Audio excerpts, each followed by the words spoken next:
চেলসিতে যেন দিন দিন গড়ে উঠছে আর্জেন্টাইন সাম্রাজ্য।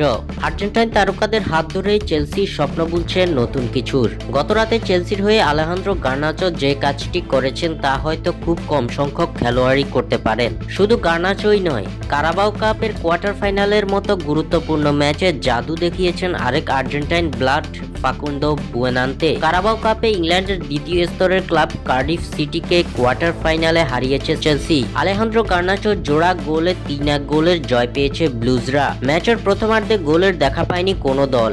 আক্রমণ পাল্টা আক্রমণ ঠেকিয়ে দেয় দু দলের রক্ষণ ও গোলরক্ষক। বিরতি থেকে ফিরে এসে ম্যাচের 57তম মিনিটে ফাকুন্দো বুয়েনান্তের অ্যাসিস্টে ব্লুজদের লিড এনে দেন গার্নাচো। গোল করে উদযাপনটাও করলেন একেবারে নিজের স্টাইলে।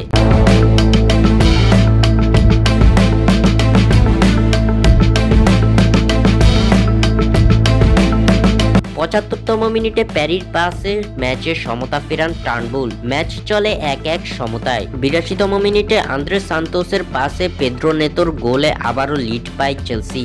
ম্যাচের 90 মিনিট শেষ হলে যোগ করা সময়ে এবার ব্রাজিলিয়ান জোয়াও পেদ্রো থ্রুতে নিজের দ্বিতীয় গোলটি করেন আলেহান্দ্রো গার্নাচো। তার দারুণ গোলে 3-1 গোলের জয় নিয়ে কারাবাও কাপের সেমির টিকিট কাটে ক্লাব বিশ্ব চ্যাম্পিয়নরা। স্বাক্ষর থেকে সাদবিন ইসলাম।